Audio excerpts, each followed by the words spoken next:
Good morning all of you. Came topic में आप सभी का स्वागत है। आज मैं कक्षा 10 विषय विज्ञान चैप्टर फर्स्ट रासायनिक अभिक्रिया एवं समीकरण पढ़ाऊंगा आप लोगों को। Chemical equations and reactions.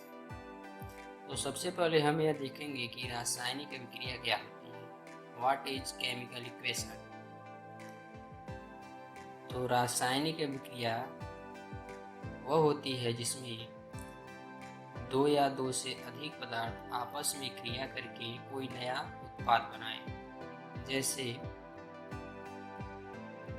दूध से दही का बनना रासायनिक अभिक्रिया है, रासायनिक परिवर्तन है। सिंपल वे में जैसे हम लोग खाना पकाते हैं तो खाना पकाने में कई सबस्टेंस का प्रयोग होता है और वह आपस में रिएक्शन करके भोजन का रूप ले लेते हैं, वह भी एक रासायनिक अभिक्रिया है। माचिस की तीली को हम जलाते हैं, वो भी एक रासायनिक अभिक्रिया है। अब इस रासायनिक रिएक्शन को यदि हम समीकरण के रूप में लिख दें तो इसे कहते हैं रासायनिक समीकरण। फॉर एग्जाम्पल, जैसे ए और बी दो पदार्थ हैं, आपस में रिएक्शन करके क्रिया करके कोई उत्पाद पी बना लिया, तो इसको हम इस रूप में लिखे हैं। तो इस रूप में लिखने के ढंग को रासायनिक समीकरण कहेंगे।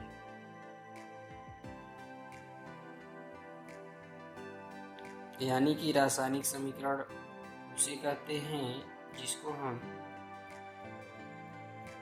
किसी इक्वेशन के रूप में लिखें। अब ध्यान देने वाली बात यह है कि रिएक्शन में जो सबस्टेंस जो पदार्थ भाग लेते हैं उसे अभिकारक रिएक्टेंट कहते हैं। जैसे इसमें ए और बी भाग ले रहा है तो ए और बी क्या हुआ, रिएक्टेंट, अभिकारक। ए और बी भाग ले रहा है सो दैट, इसलिए इसको अभिकारक रिएक्टेंट कहेंगे। और इसके फलस्वरूप जो प्राप्त होगा उसे उत्पाद प्रोडक्ट कहते हैं।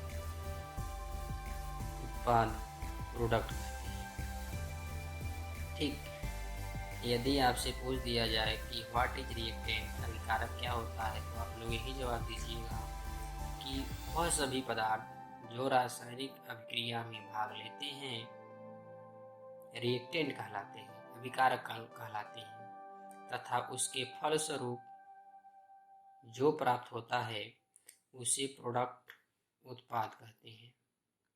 अब इसके बाद हम देखेंगे कि रासायनिक समीकरण को कैसे संतुलित किया जाता है। जैसे आपको दे दिया गया कि H2 प्लस N2 आपस में क्रिया करके अमोनिया गैस बनाते हैं।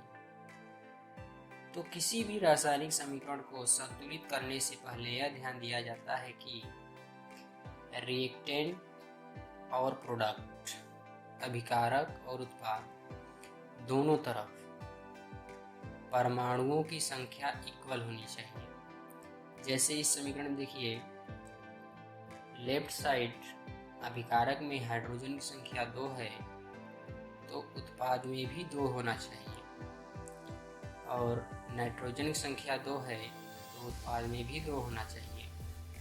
तो संतुलित करने के लिए सबसे पहले हम ऑक्सीजन और हाइड्रोजन को छोड़ देते हैं।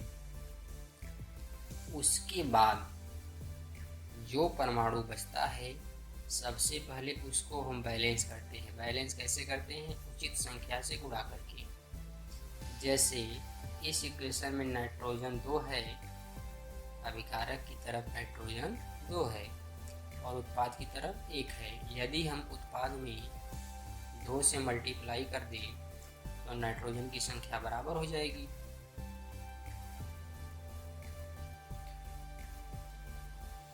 देखिए, उत्पाद की तरफ हम 2 से मल्टीप्लाई कर दिए तो नाइट्रोजन की संख्या इक्वल हो गई, बट हाइड्रोजन की संख्या कितनी हुई?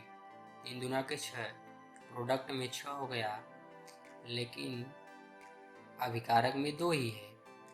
यदि हम अभिकारक वाले हाइड्रोजन में 3 से मल्टीप्लाई कर दें तो हाइड्रोजन की संख्या भी बराबर हो जाएगी। अब हम 3 से मल्टीप्लाई कर दिए, देखिए 3 दूना 6, हाइड्रोजन 6, इधर 3 दूना 6, हाइड्रोजन 6, नाइट्रोजन 2, नाइट्रोजन 2। अब दोनों तरफ नाइट्रोजन और हाइड्रोजन की संख्या बराबर हो गई, इसलिए देयरफॉर यह इक्वेशन संतुलित रासायनिक समीकरण है। अब यह संतुलित है। एक एग्जाम्पल और देख लेते हैं। जैसे आपको दे दिया जाएगा कि H2 प्लस Cl2 मतलब हाइड्रोजन और क्लोरीन गैस आपस में रिएक्शन करके हाइड्रोक्लोरिक एसिड बना रहे हैं, तो अभी देखिए संतुलित है कि नहीं है। देखिए लेफ्ट साइड हाइड्रोजन 2 है, इधर 1 है, लेफ्ट साइड क्लोरीन 2 है और उत्पाद में 1 है। तो हाइड्रोजन को छोड़ दीजिए, पहले क्लोरीन को बैलेंस करिए। क्लोरीन देखिए 2 है, यदि हम हाइड्रोक्लोरिक एसिड में उत्पाद में 2 से मल्टीप्लाई कर दें तो क्लोरीन की संख्या बराबर हो जाएगी।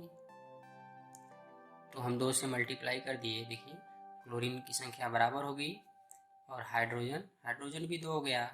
इस प्रकार अभिकारक और उत्पाद में हाइड्रोजन और क्लोरीन की संख्या बराबर हो गई, तो यह हमारा संतुलित रासायनिक समीकरण है।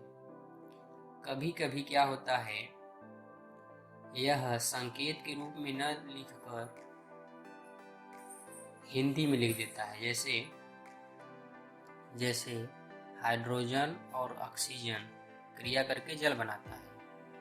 तो जब ऐसा दिया रहेगा तो इसके लिए हमें इसका फार्मूला आना चाहिए।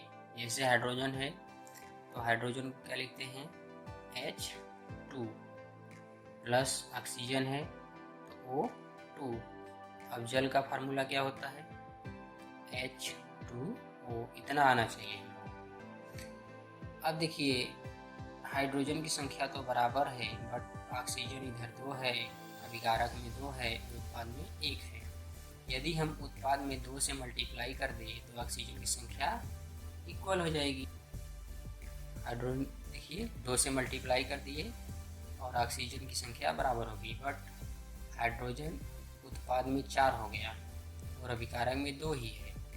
यदि हम अभिकारक वाले हाइड्रोजन में 2 से मल्टीप्लाई कर दें तो हाइड्रोजन की संख्या भी बराबर हो जाएगी। देखिए हाइड्रोजन में हम 2 से मल्टीप्लाई कर दिए तो हाइड्रोजन की संख्या भी बराबर होगी और ऑक्सीजन की संख्या भी बराबर होगी। इस प्रकार यह हमारा संतुलित रासायनिक समीकरण हुआ। तो इसी प्रकार चाहे जितना रासायनिक समीकरण दिया हो, हम ऑक्सीजन और हाइड्रोजन को पहले छोड़कर शेष बचे हुए परमाणुओं को संतुलित करते हैं। इसके बाद ऑक्सीजन फिर हाइड्रोजन को संतुलित करते हैं और वह हमारा संतुलित रासायनिक समीकरण प्राप्त हो जाता है। नियम से हम करेंगे तो चाहे जितना हार्ड इक्वेशन होगा हम आराम से कर देंगे। Thank you for watching this video.